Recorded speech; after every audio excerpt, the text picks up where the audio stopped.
Thanks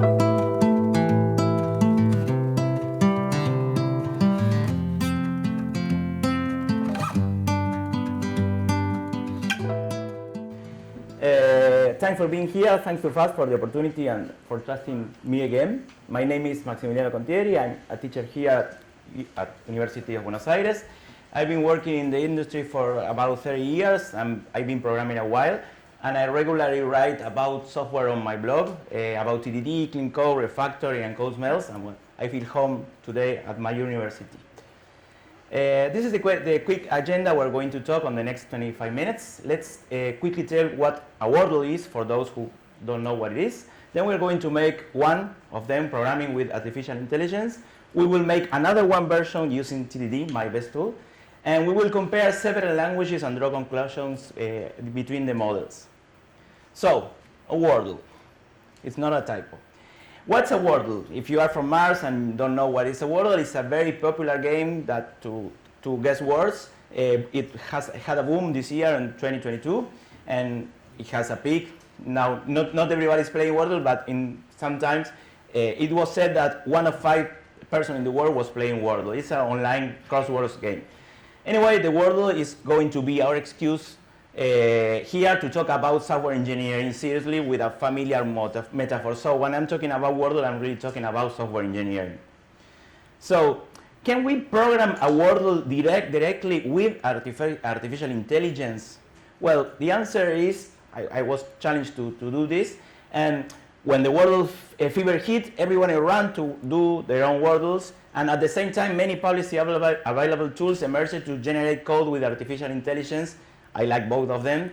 These tools were pre-trained with known games, among other things. The P from the GPT-3 means that it's pre-trained, so the intelligence didn't know the Worldle rules. If you tell the intelligence to write a tic-tac-toe, for example, they know what a tic-tac-toe is, but luckily they don't know what a Worldle is because they were trained before the Worldle started, which was a very good experiment to start. I had some FOMO and I wanted to do my Worldle, and after trying to get some artificial intelligence to do it, I realized that there was a guy that did it before me and said, oh, I'm too lazy, I will see how he's doing the Worldle with artificial intelligence instead of doing it myself. So I find a guy on the YouTube channel, a popular artificial intelligence channel called .csv. He made a step-by-step Worldle creation, just dictating the instructions with natural language, and the Worldle programs itself. I'm going to transcribe the version of the Worldle made on that channel. I strongly recommend to see the video because it's in Spanish and it has more details that I will use in my talk.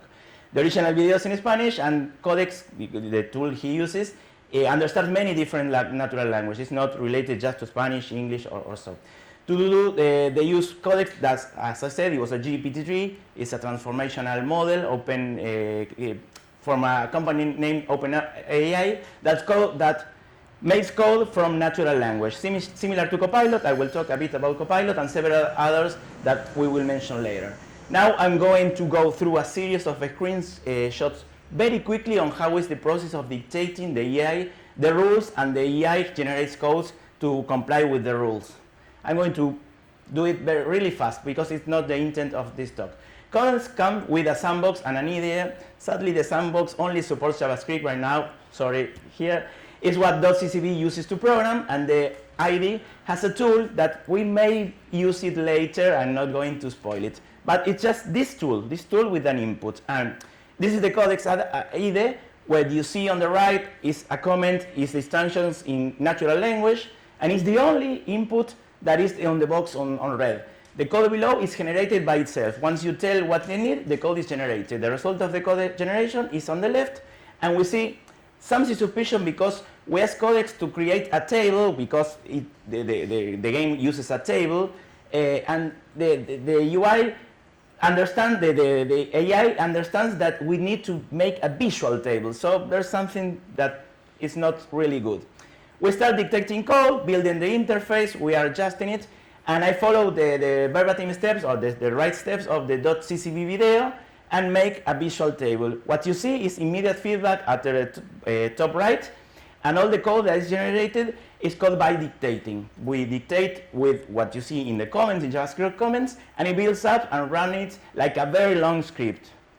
So we're putting together the content with immediate feedback loop. If we dictate something that is not good, we go back and we dictate in another way until the AI understood what we need to do. And as we execute, we see the result. The live result is the game in progress. That is very good because it has immediate feedback and it's all alive. We fix the styles. I'm just following the script, and we set up a play area where under the board where we will enter the input and we will guess against the game to win what we need. And after these steps, there are just a few steps. We write the rules and we adjust the UI and the user interface and the styles and the size until we need to have with the complex rules of the games. That takes just about 3 or 4 steps. I'm going to show it on the following stuff, but are very concrete.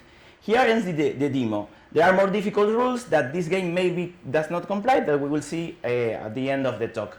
This version is live and is playable, and we can set this JavaScript code completely generated by the computer and put it and host it on a site, and we can play. This is just how to play without program. This is no code fantasy.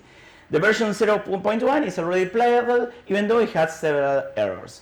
So the last instruction, the last steps we need to dictate are more complex because they are related to the mechanics of the game and are very difficult. But if you type this on the OpenAI, it generates the code in JavaScript that ensures the rules. So let's summarize what we have generated.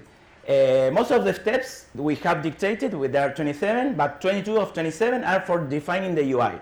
There is no actual model. It's a great function with underlying data structures. And it's the current state of the art that artificial intelligence can do. There are no abstractions, there are no tests. It will not survive. It will be very difficult to survive to rule changes, that there are a lot of Worldles with different rules. And this is something that I would have loved to have when I learned to code. But I've been coding a lot, and now the tools are here. But it's a wonderful tool if you know what to do it, if you know why or when to use it. In fact, I am using them from some of the things that I'm going to show you later. Sadly, it's not Willow. It's just plain JS. It writes JS. Well, this is the end of the talk, and I'm very glad I show you a lot of JavaScript in a small talk chat. It will be the last time I show another language. So I would like to make a proof of concept and say, what if we do the Worldle with TDD? I like TDD, I use it for work and for teaching, and say, well, this is a slide I showing in when I go to not friendly TDD people and need to change. I think we can skip it, but I decided to keep it because on the previous talk, I realized that many people use TDD for brand new systems and are very afraid to use it on legacy systems. And there are a lot of incredible and amazing techniques for using TDD. So if you need to use TDD, think that TDD is not just for new systems. You can use it in very large systems. I gave a talk in TDD conference last year talking about how to do test-driven development on existing and legacy systems without database and couple and so. So that's why I kept this slide. So what I wanted to do is, let's do TDD with artificial intelligence. And I tested 4 of the more used artificial intelligence generators. And I couldn't find a way. I Googled them. Nobody ever has done TDD with these code generators, with Codex, with Code Whisperer from Amazon, with GitHub Copilot. You cannot do it, or with DeepBank AlphaCode. They are not ready, but they are not ready at November 22. I think they will be soon very ready, hopefully, and can help us with TDD. It's very difficult to build good models with these tools. You can write code, but you cannot write models. That's why they are called assistants and not coders. And this is very important. Many people think that they can write code. They do not write, and they don't intend to write code. They want to assist us. Okay, so let's go back to TDD. I will not tell the mechanic of the TDD. I will make a very, very fast exercise on writing a word on TDD. We start with a broken test as requested by the technique. The first decision is to model our basic unit. A word would be a basic unit. A word is composed by 5 letters, but it's not a string, it's not a char 5, it's not a Unicode chart, it's not a Unicode string, it's a word. It represents the concept of a semantic word in our domain, just as 100 is not $100 or a date is not an integer. This is something that I have to explain on every talk. I hope I can. I don't need to do it on every on to a small talker, but this is something that I have to emphasize everywhere I go, because all the wordles I have seen on the web use a string as a metaphor of a Worldle word, and this is called primitive obsession, and it's something that I write a lot in my blog, and it's a big problem in software design. Well, we don't need the instance creation method yet. We hardcode the response and the letters. You know how TDD works. It's a very good practice to hardcode it. I encourage every one of you to hardcode it, because once you hardcode in TDD, you have the following text to remove the hardcoding, and we implement it and we fake it until we need to make it. That's how TDD works. The first step has already passed. The second should throw an exception because the number of letters is not a valid word. Again, a difference from using strings. In strings, it's valid to have as much characters as you want, as long as the memory supports them. And we declare a generic exception because creating particular exception is a code smells that pollutes our namespace. So we had the test case for too long, we had the too short. We could do a refactor, but if we do a refactor, it would change the error message that distinguish between more or less, and we need to decide every time if we do or not a refactor. We are exploring and making decisions all the time. We are always learning. We do not work with a frozen application. Programming is learning, and refactoring is optional in TDD. We assume that an empty word is invalid because you cannot use an empty word. Of course, an empty string is valid, but we have already decided not to use a string. And this is a very strong argument for not using strings. The test passes because we already have a control that less than 5 letters is invalid, and having 0 is a particular case. So we can delete it or we can keep the test. And this is something that divides the words. Half of the people say that if the test passes, have to delete it. The other half leave them just for safety. We put a non-alphabetical character and it should fail. An asterisk should not belong to a Worldle word. It's not valid. Again, this is another difference between a string and a word abstraction that does not hold invalid characters. Many talks of this conference talks about strings. I would like to talk about objects, okay? So be wary of Wordles that use strings because they can catch this kind of mistakes, that having things that a string cannot have.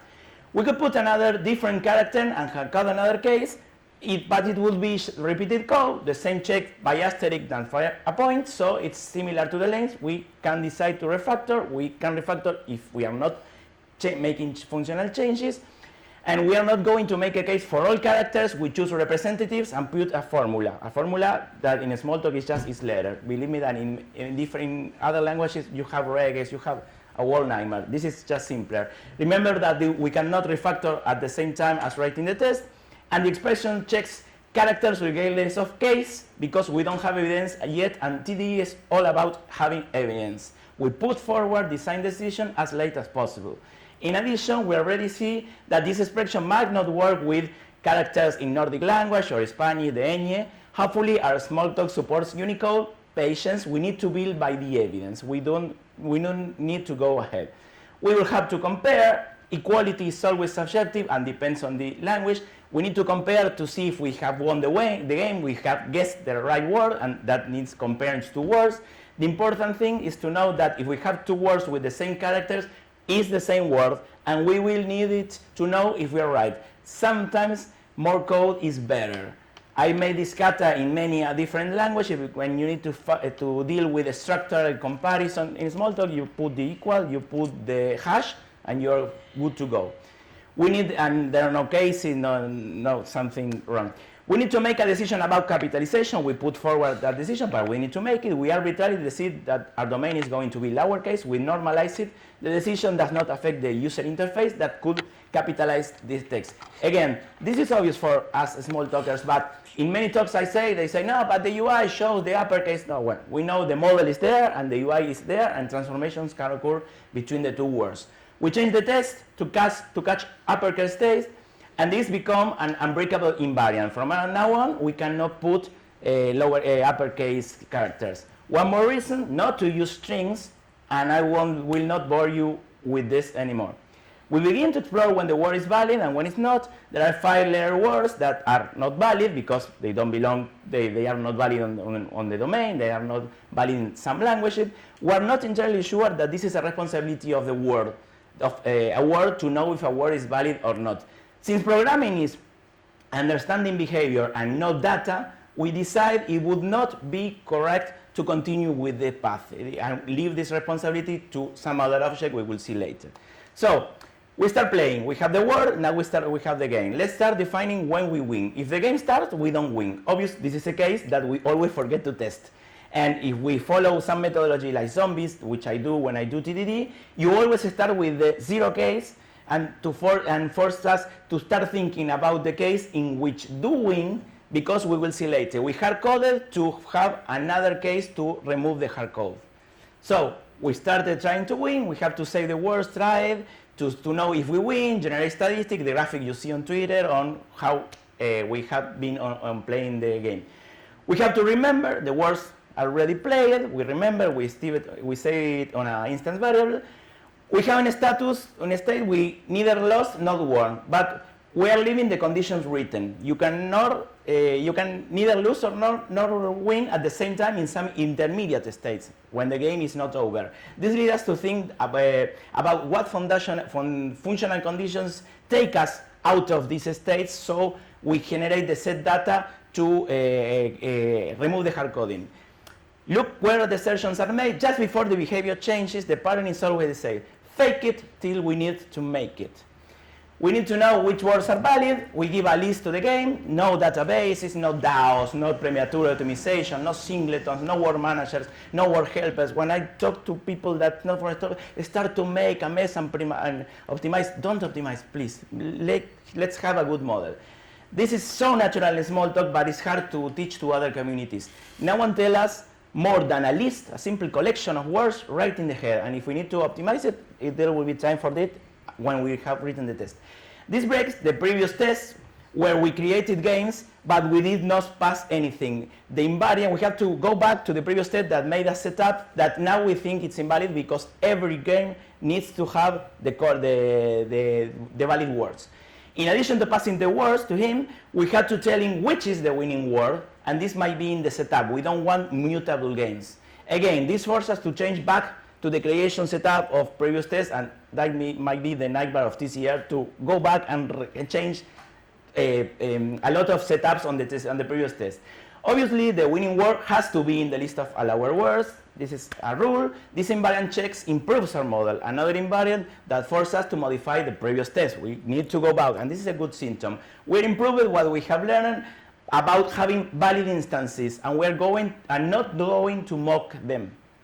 Now we can determine when we won and when we lost, the position of the assertion before and after losing. Note that these are not unit test cases, they are functional use tests. And let's do the hardest, and I will go faster, even faster. The right position indication, which is the easier of the two, the correct and the incorrect matches, and the letters are displayed in a different color. As always, we started without matches. Zombie, case 0. Follow zombie, the C is 0. A simple matching algorithm, iterating, we search it if it matches or not. And as usual, the first solution might not be performant, but we don't care in TDD if the performance. We need to learn and write the test. When we have a good base of tests and evidence, we could make optimization that will not be premature. Incorrect positions are going to bring us likely a lot of headaches that I will talk now. And one subtlety is that if the wrong positions have to take account the right position and to remove them. Let's gradually learn and leave evidence. Then we could make non-premature optimizations. Okay, this is the incorrect positions. This is an algorithm. It's a simple algorithm, and we can ship it to production. We ship it the case, and after adding some tests and being confident, I published this on my blog and felt happy. But software never completes. There are always things to add and some things that I think to correct. Reading a note, I understood that the rules of incorrect position are more subtle. No, they are not as easy as I thought. Everyone is doing the words wrong, and I realized when I started doing a parallel again each Worldle day, there's a new game every day, that it didn't work really well. So it's a process, and it's TDD, and we're learning, and it's very good. TDD is designed to learn. The good thing about the node is that we already have the cases that are going to be wrong and the expected behavior. And we have cases, programming is very easy. When I talk about Worldle, I'm not talking about Worldle. I'm talking about serious and great software that we have to maintain. So we have a solution, we write a solution. The mysterious tool that I brought you at the starting that comes with the IDE help us to code and translate already tested code, because the blog had some solution luckily in JavaScript, but I'm working on Smalltalk. So I'm too afraid to make a live demo, but if you go to Codex and put the code, it translates with minor changes into Smalltalk. The uglets are not the same. There are some manipulations on a string that are not very good, but we can run in code. And when we can run in code, we can write the test and we can do refactor. So there's not a problem. And we can translate a Smalltalk code to other languages, and that's what I did. I wrote this kata in many, many languages which I don't know. The mysterious tools, the translator, help us to code and also to translate already tested code. And I've written about 200 software articles in many different languages, programming languages, about 30 programming, and I can not program, not even in Smalltalk. So I just know a couple of them, and I write mostly my code in Smalltalk, and then say, oh, I want to write Kotlin, and I wrote a code smell in Kotlin, and people say, oh, you know Kotlin? No, I don't know Kotlin, I know just Smalltalk. And this brings me into mind when Maximo said the other day, every Smalltalk programmer thinks in Smalltalk, and I can program in any language because I have the ideas in Smalltalk. I published this kata, as I said, in many different languages, and there's no more Stack Overflow. Now when I need a function in some language, I write in Smalltalk and translate it, and it does the magic. Well, the test passes all the time. I was adding to the suite to a parallel with the games day by day to verify that it behaves correctly, and up to today it's working. And after a couple of iterations and having the failure exceptions, we can write an algorithm. The most difficult thing when making complex software is writing the test cases. The algorithms emerge on their own. When we have the hard coding and we remove the hard code, the algorithms always emerge. What did we learn by doing the Worldle with TDD? Well, we generate a small model based on reality and compact.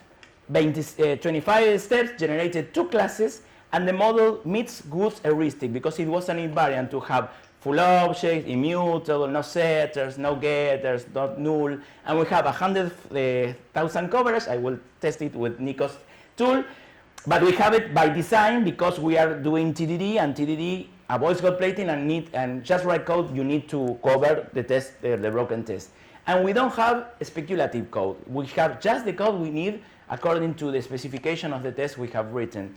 And why are we interested in doing with TDD and not with the artificial intelligence? Well, the model with the strings that I showed you before, or charts of 5, worked great.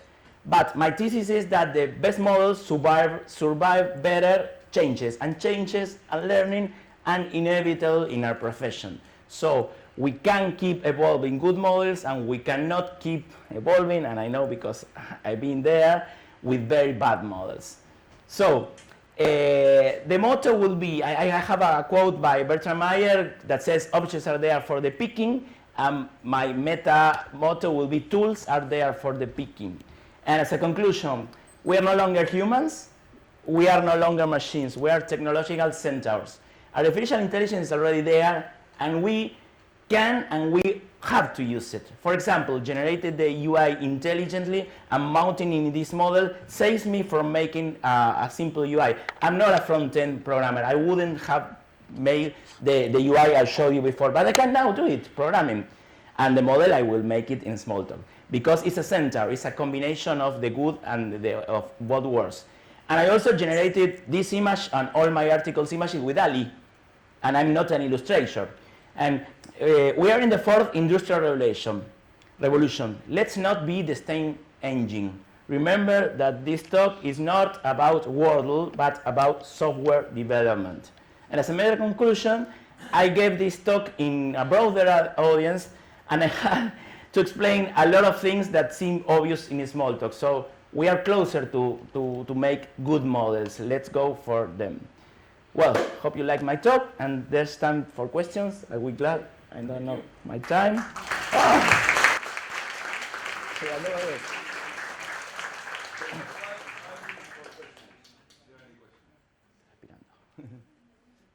The code for the other implementations in other languages is available? In GitHub, yeah. The YouTube video with the JavaScript does not have the code, but I transcribed it and it's on my GitHub. I didn't put it, but I can bring you. It's github.mcscsc. I don't know, OpenAI. The last latest repository. You have both the codes. You have the code for the working demo generated by the UI, the Smalltalk code, the JavaScript code, the PHP code, and the articles. Yes, you have it all there.